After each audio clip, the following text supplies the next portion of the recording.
Hi, I'm Barbara, a 29-year-old interior designer from Chicago. Trust me, this story will show you that family isn't always what it seems. Honey, I think those modern pendant lights you picked would look perfect here, James says, watching me arrange furniture in our latest project, a luxury penthouse. That's my fiancé, always cheering me on. You're just saying that because you want to sell this place faster, I tease, though inside, I'm glowing. We're a dream team. He develops properties, I design them. Then my phone buzzes. Mom. Barbara, don't forget your brother's promotion party tonight. Don't be late like last time. I had a client meeting, Mom. Some of us actually work for what we achieve. Don't start with that attitude, she snaps. Tyler worked hard to become VP at your father's company. Hard work? Sure, like the time in high school when he took credit for my art project and won first place. Or when he convinced Dad not to fund my first design studio. But Tyler's always been the golden child. Later at the party, I'm showing Sarah, Tyler's wife, my wedding dress sketches. I'm having the family diamonds sewn into the neckline. Mom finally agreed. That's wonderful, Sarah says, her smile tight as her eyes flick to my engagement ring. Baby sis. Tyler slurs, stumbling over, whiskey heavy on his breath. Still playing with your little decoration business. It's called interior design, Tyler. And for your information, I just landed the Peterson contract. Dad cuts in, frowning. The Peterson contract? I was going to refer them to Thompson Designs. I got it on my own, Dad. Not everything has to come through you. Tyler sneers. Speaking of connections, I need to borrow some cash. Just temporary. Again? Sarah hisses, gripping her drink. We talked about this. Later, I catch Tyler on the phone in the garden. I'll get your money. Just give me more time. Back at the bar, Jane slides up beside me. Your mom's asking about wedding plans. She seems intense. Wait till you see the dress. Vintage Vera Wang, modernized with the family diamonds. Mom nearly fainted when I suggested it. I laugh. James chuckles. As long as you're happy, though your brother seemed very interested in those diamonds. Tyler's always interested in anything valuable that isn't his, I say, watching him across the room. Charming investors while Sarah clutches her drink alone. That's my family, picture perfect on the outside, rotting on the inside. But soon, I'll have my own family with James, my own life. If only I'd known what was coming.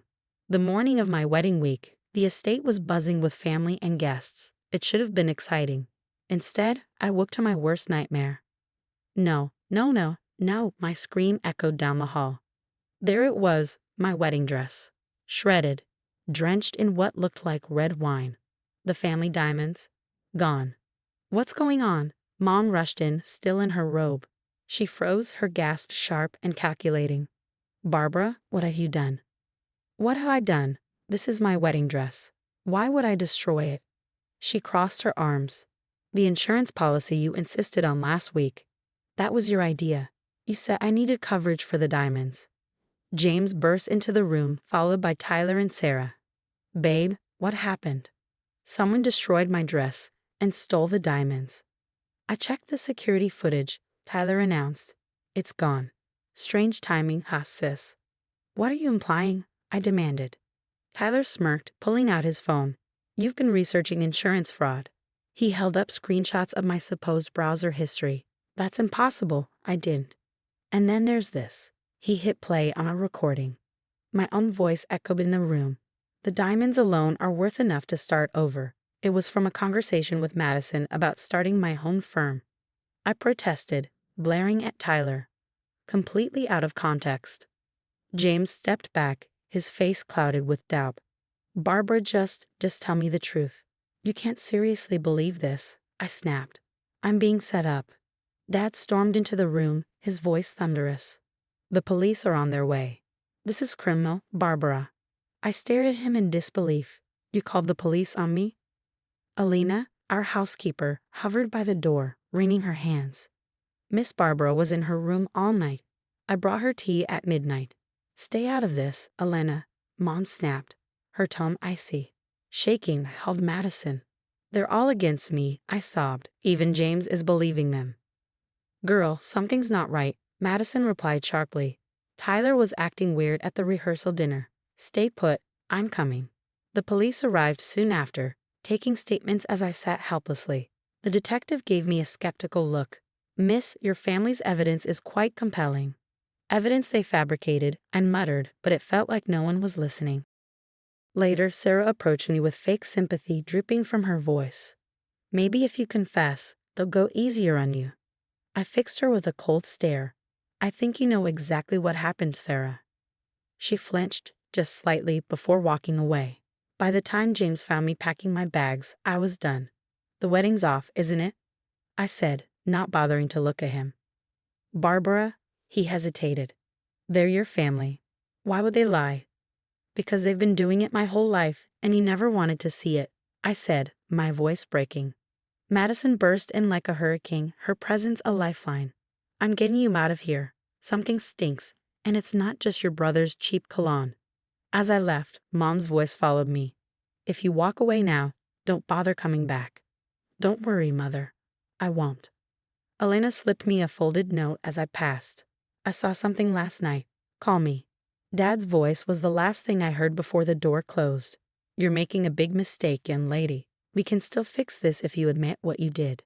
Madison's dining table was covered in papers, bank statements, transaction logs, and screenshots.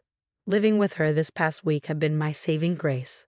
Tyler's been moving money around like a shell-game artist, Madison said, pushing a statement toward me. My hands trembled as I scanned the documents. These withdrawals, they're always right before his business trips. And these deposits, Lucky Star Gaming, Royal Flush Casino. My phone buzzed. It was Elena. Miss Barbara, she whispered, her voice shaky. I need to tell you something. Last night wasn't the first time. What do you mean? I asked, gripping the phone tightly. Mr. Tyler, he's been having these calls late at night in the garden. Last week, I heard him begging someone for more time. They said something about breaking legs.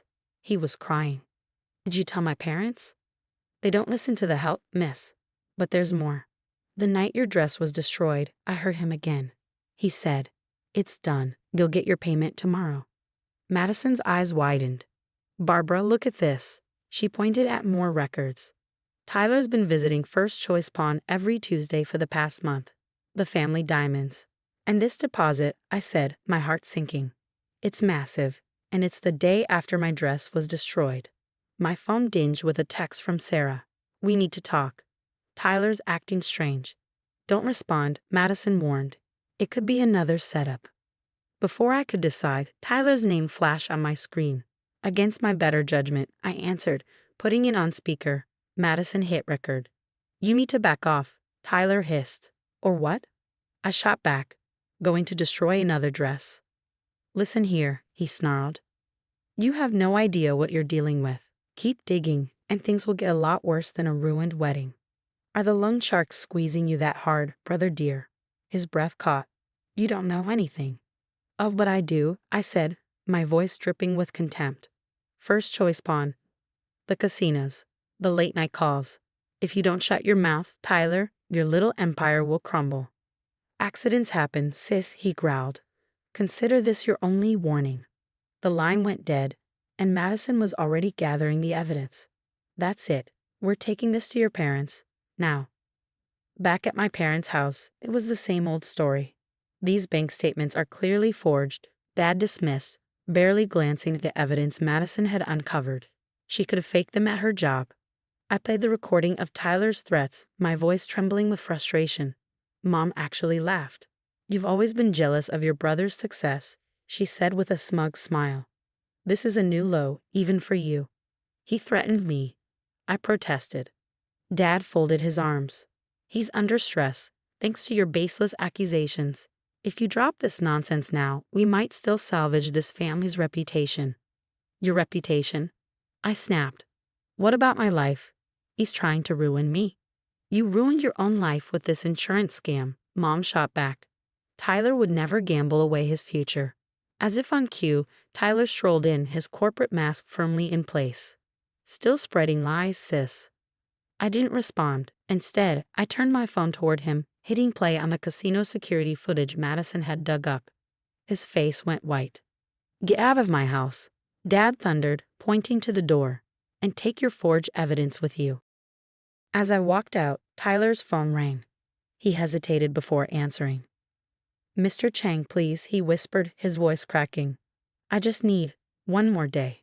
I smiled. The walls were closing in on my dear brother, whether my parents wanted to see it or not. 6 months later, I stood in what would soon be Chicago's hottest new restaurant, surveying the exposed brick walls and industrial accents. "This detail is exactly what this space needed," I told my newest client. My phone buzzed. "David, still on for dinner? I've got some interesting news about your family's company." Dating a district attorney has its perks, especially one who understands toxic family dynamics. Madison's matchmaking skills, as always, were spot on. "3 guys in leather jackets showed up at your dad's office today," David told me over dinner. "Security had to escort them out. They were shouting about Tyler's debts." The next morning, the Chicago Tribune headline read, "Harrison family business under investigation for massive fraud." Madison's bank had uncovered years of embezzlement. Later that day, Elena called. "Miss Barbara, remember the backup system Mr. Harrison had installed last year? I saved all the footage. The police have Tyler on camera destroying your dress." My phone rang again. "Mom, decline." Then Dad, decline. A text from Tyler. "Please, I need help. They're going to arrest me." By evening, every channel was covering the story. Prominent Chicago family in shambles. VP son faces criminal charges. I sat in my new office, thinking about the scared girl who once begged for her family's approval. She's gone now. My first mentee arrived, a young designer with big dreams. As I shared my story, teaching her to recognize red flags and value herself, I realized something profound. Sometimes, losing everything is life's way of showing you what you never needed in the first place. And now, I have a question for you. What would you do if your entire family united against you and the person you were about to marry started doubting you? Would you fight to prove your innocence like I did? Or would you walk away and start fresh without looking back? Let me know in the comments below. Your support means everything to this channel. If you'd like to hear more stories about overcoming toxic family dynamics and emerging stronger, don't forget to hit subscribe and turn on notifications. I read every comment and can't wait to hear your thoughts. Where do you draw the line between forgiveness and self-preservation? Would you give your parents a second chance after everything fell apart? Let's talk about it.